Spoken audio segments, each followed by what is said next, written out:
Assalamualaikum warahmatullahi wabarakatuh. Perkenalkan, saya Aulia Hilda Pertiwi, NIM 1917202115. Saya dari kelas 3 Perbankan Syariah Aceh. Di video kali ini saya akan menjelaskan materi tentang pengantar audit dari materi pertama sampai terakhir. Berikut pemaparannya. Materi pertama, tentang pengauditan dan jasa asuransi. Jenis-jenis auditor dibagi menjadi 4, yaitu ada auditor pemerintah, auditor forensik, auditor internal, dan auditor eksternal. Auditor pemerintah adalah auditor yang bertugas melakukan audit atas keuangan negara pada instansi-instansi pemerintah. Sedangkan auditor forensik, profesi ini muncul seiring dengan perkembangan cabang khusus disiplin ilmu akuntansi, yaitu akuntansi forensik. Akuntansi forensik sendiri adalah suatu disiplin ilmu yang menggunakan keahlian auditing, akuntansi, dan investigasi untuk membantu penyelesaian sengketa keuangan dan pembuktian atas dugaan telah terjadinya tindakan fraud atau kecurangan.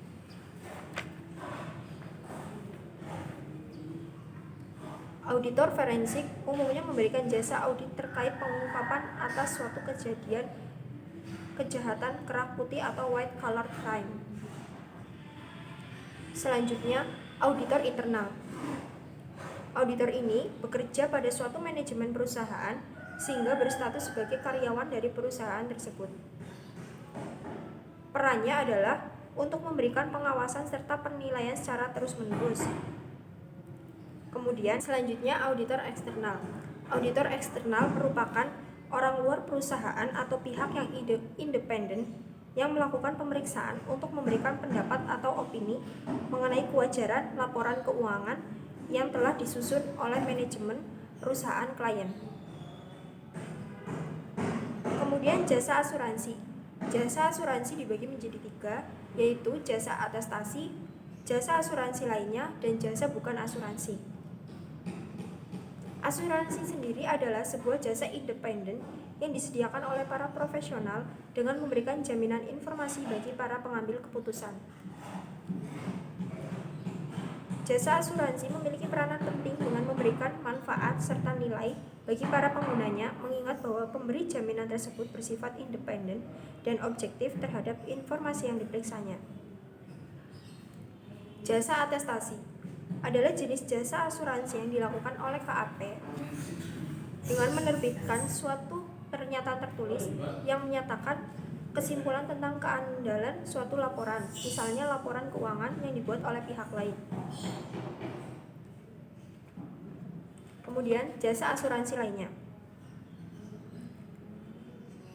Kebanyakan jasa asuransi lainnya yang diberikan oleh KAP bukanlah merupakan jasa atestasi, tetapi jasa tersebut sekilas mirip dengan jasa atestasi namun kenyataannya berbeda.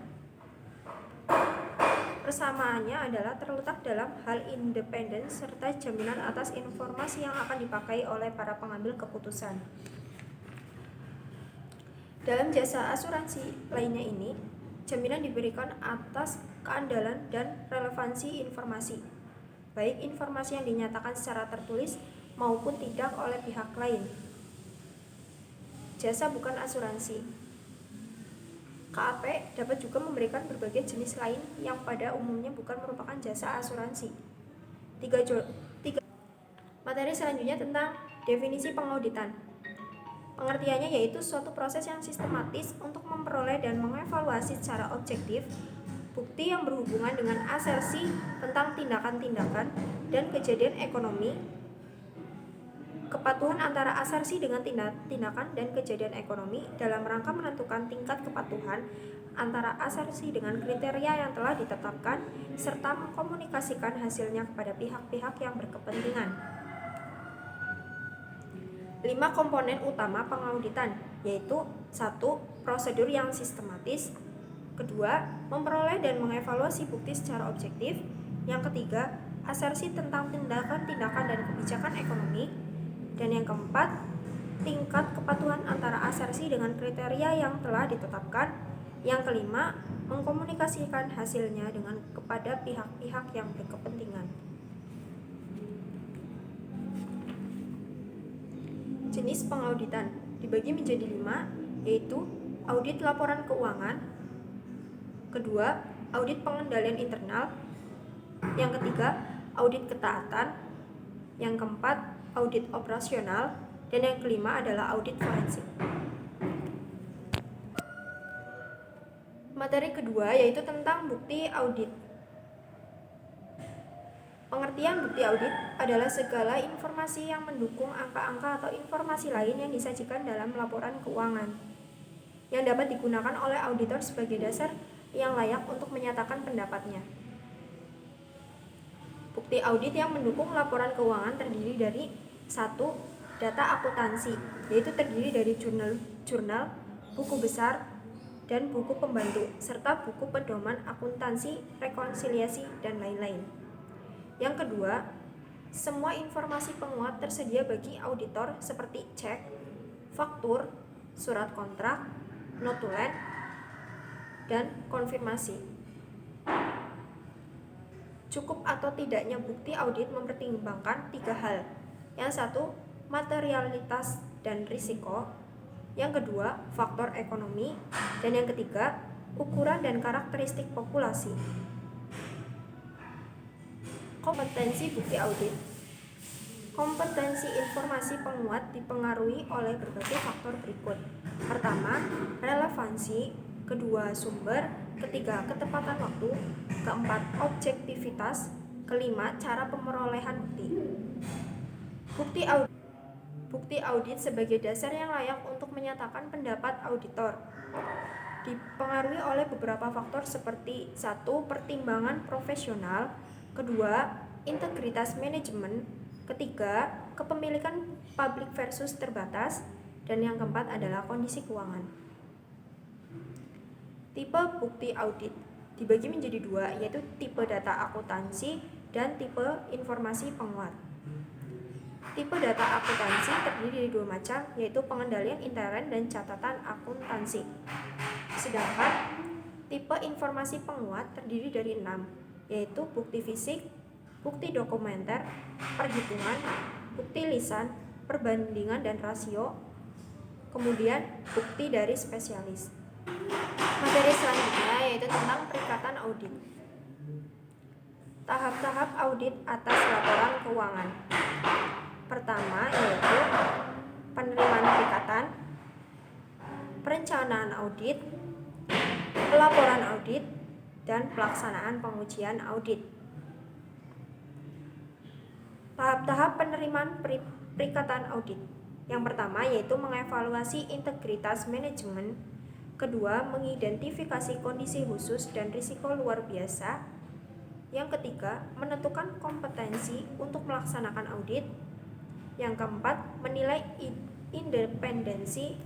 Yang kelima, menggunakan kemahiran profesional yang cermat dan seksama. Dan yang keenam adalah membuat surat perikatan audit.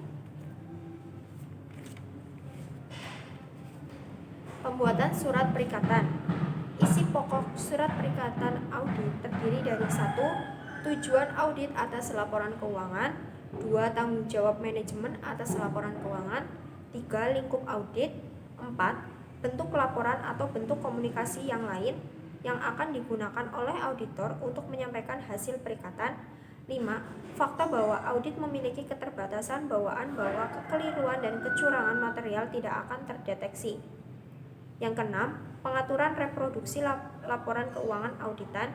Yang ketujuh, kesanggupan auditor untuk menyampaikan informasi tentang kelemahan signifikan dalam pengendalian intern yang ditemukan oleh auditor dalam auditnya. Dan yang kedelapan, akses ke berbagai catatan, dokumentasi, dan informasi lain yang diharuskan dalam kaitannya dengan audit.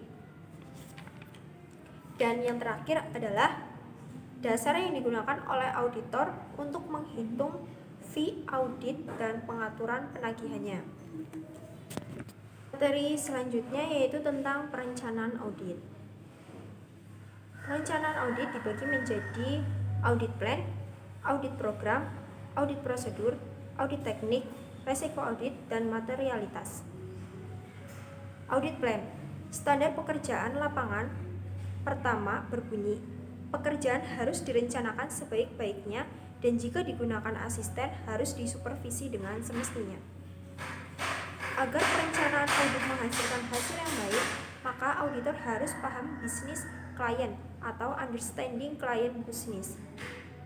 Sifat dan jenis usaha klien, struktur organisasinya, struktur permodalan, metode produksi, pemasaran, dan distribusi. Yang kedua yaitu audit program. Membantu auditor dalam memberikan pemerintah kepada asisten manajer pekerjaan yang harus dilaksanakan. Audit program yang baik harus mencantumkan 1. Tujuan pemeriksaan, 2. Audit prosedur yang harus dilaksanakan, dan ketiga, kesimpulan pemeriksaan. Ketiga, audit prosedur, yaitu langkah yang harus dijalankan auditor dalam pemeriksaan. Ketiga, audit prosedur, yaitu langkah yang harus dijalankan auditor dalam pemeriksaan oleh asisten agar tidak ada penyimpangan dan dapat bekerja secara efektif dan efisien. Audit prosedur dilakukan untuk mendapatkan bukti-bukti audit. Yang keempat, audit teknik, yaitu cara untuk memperoleh bukti audit seperti konfirmasi, observasi, inspeksi, dan tanya jawab. Yang kelima, risiko audit dan materialitas. Risiko audit yaitu risiko yang timbul karena auditor tanpa disadari memodifikasikan pendapatnya atas suatu laba atau rugi yang mengandung salah segi material. Sedangkan materialitas yaitu besarnya informasi akuntansi yang apabila terjadi penghilangan atau salah saji. Auditor harus mempertimbangkan risiko audit dan materialitas dalam merencanakan audit guna memperoleh bukti audit yang kompeten dan mengevaluasi apakah laba atau rugi secara keseluruhan disajikan secara wajar. Materi selanjutnya yaitu tentang prosedur audit. Prosedur audit adalah instruksi rinci untuk mengumpulkan tipe bukti audit tertentu yang harus diperoleh pada saat tertentu dalam audit. Prosedur audit yang disebutkan dalam standar pekerjaan lapangan ketiga meliputi inspeksi, pengamatan, permintaan keterangan, dan konfirmasi. Prosedur audit yang biasa dilakukan oleh auditor. Yang pertama, inspeksi. Yang kedua, pengamatan atau observation. Yang ketiga, permintaan keterangan atau inquiry. Yang keempat, konfirmasi. Yang kelima, penelusuran atau tracing. Yang keenam, pemeriksaan bukti pendukung atau vouching. Yang ketujuh, penghitungan atau counting. Yang kedelapan, scanning. Yang kesembilan, pelaksanaan ulang atau reperforming. Dan yang kesepuluh adalah teknik audit berbantuan komputer. Selanjutnya yaitu tentang kertas kerja. Pengertian kertas kerja adalah catatan-catatan yang diselenggarakan oleh auditor mengenai prosedur audit yang ditempuhnya, pengujian yang dilakukannya, informasi yang diperolehnya, dan kesimpulan yang dibuatnya sehubungan dengan auditnya. Contoh kertas kerja seperti catatan memo, hasil analisis jawaban konfirmasi, komentar yang dibuat atau didapat oleh akuntan pemeriksa. Kertas kerja dapat berasal dari 1. Klien, 2. Hasil analisis auditor, dan yang ketiga, pihak ketiga independen. Tipe kertas kerja ini menjadi 5, yaitu audit program, working trial balance, summary of adjustment journal entries, top schedule, dan yang terakhir supporting schedule. Pengarsipan